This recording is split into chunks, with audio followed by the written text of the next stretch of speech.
Pops, now that Russ is no longer going to be in a Lakers uniform, right? He's now, in Utah. It's looking like they're going to finalize their deal, right? And what's most likely going to happen is that they're going to buy out his contract. He's making like over $47 million this year. Buy out his contract, and hopefully, man, they send him to a contender. I know the Clippers right now are saying that obviously it's Wednesday night right now. We're recording this, but the Clippers are saying they're interested. They might be interested in him. So we'll see what happens. But you know how I feel. Him being a LA kid, being from LA, having went to UCLA, and I thought that this was really going to be like a nice homecoming for him. It started off. It seemed like it was going to start off that way, but from the very beginning of last season, he got off to a rocky start. I thought that he was treated kind of unfairly in the media. I thought that the organization mishandled him at times. He didn't have a good situation with his former coach, Frank Vogel. And he had to make the biggest sacrifice of the other stars, AD and LeBron and anybody else in that organization, if you ask me.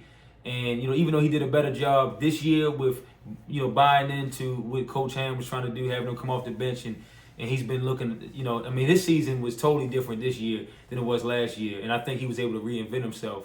But at the same time, he still dealt with a lot of, I thought, unfair criticism at times. Mm-hmm. And now he's no longer in LA, and this is his 10th year. Mm-hmm. Look at the way it started versus the way that it ended.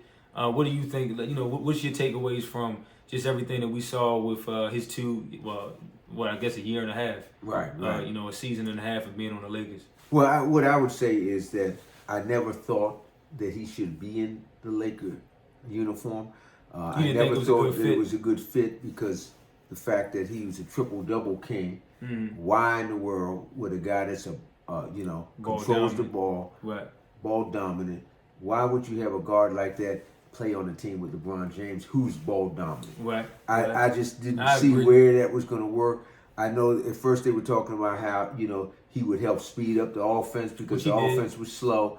But the fact of the matter is he sped the offense up, but he left everybody else behind.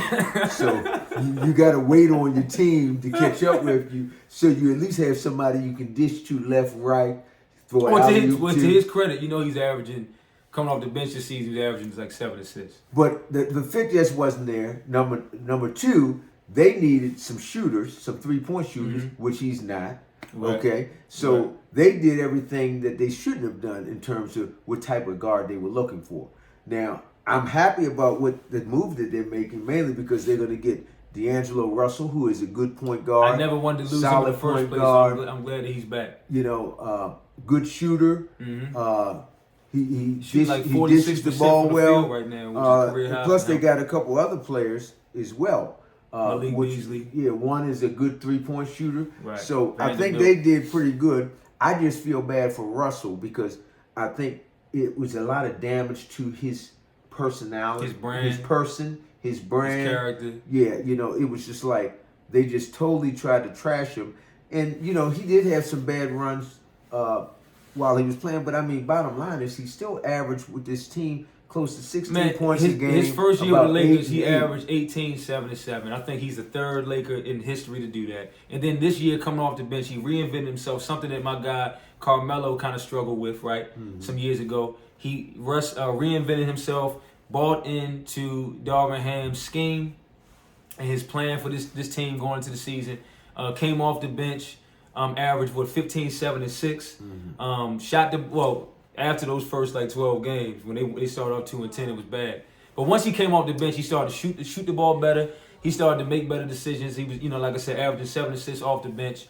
And really being great for that second unit, and still closing out some games too. And like you said, just changing the pace, getting into play with more of a up-tempo basketball. So I think overall, man, I wish the best for Russ because I like Russ. I think he's a good guy. I think he's a talent, and he has to be in the right situation. And I think LA he's a good guy off the basketball court too. Yeah, but I'm just talking about just being on LA.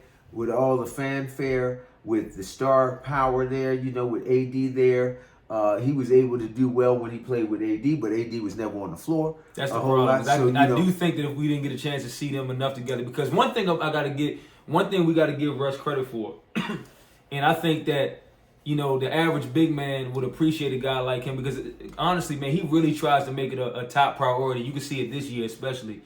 When he's out there with AD, when he's out there with some of those other guys like Thomas Bryant this year, he is looking to get those guys involved, man. He's looking to reward the bigs on his team. Right. And I want to kind of go back to something you had said, Pops, about how you didn't think this was a good fit from the very beginning.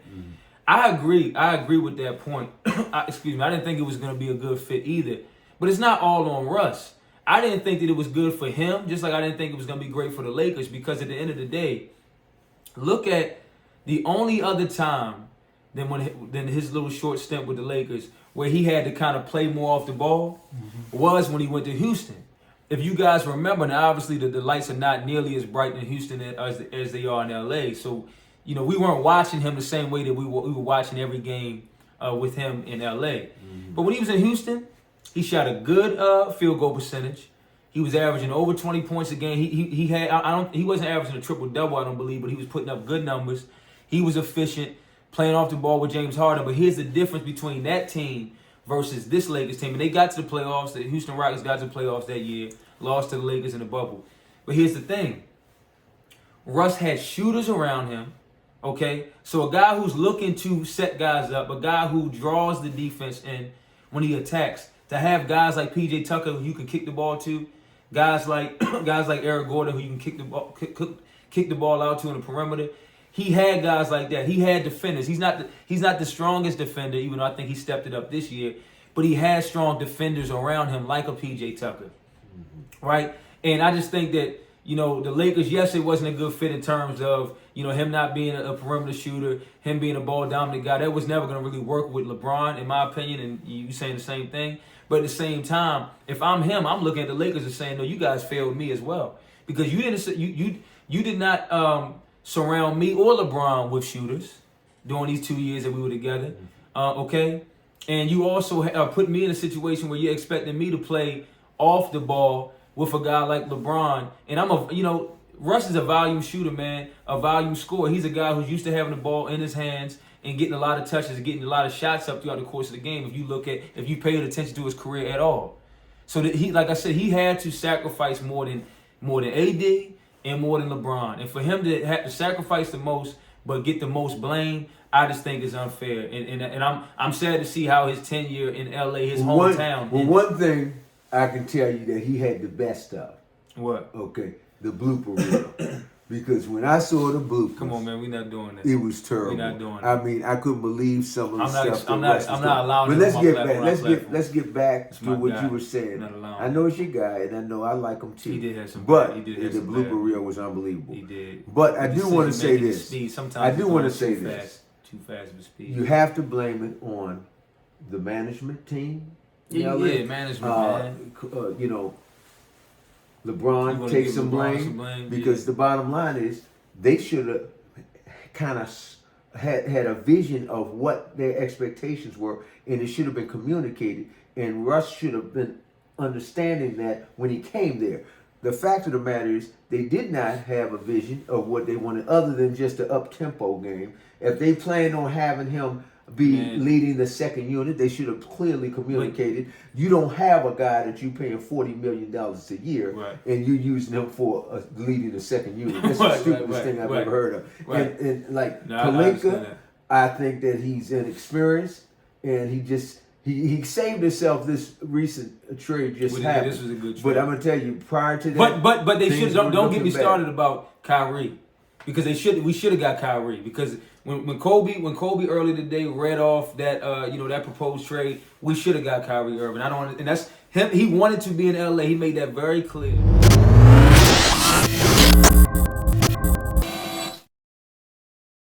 Guys, I'm Karl Nelson II. This is Karl Nelson Sr. right here. What's up? Our show, Like Father, Like Son. It's been on the air since April of 2020. Healthy debates, some really interesting topics, sports topics mainly. But we can also get into, social justice topics and different, family, like father, like son topics, obviously. No pun intended. We just want you guys to hit that subscribe button and become part of our world and become part of our community. So we're looking forward to it. Love to have you. Batman, Robin, MJ, Scotty. I'll do that. I'll do that for now. Y'all find out the truth when you tune in.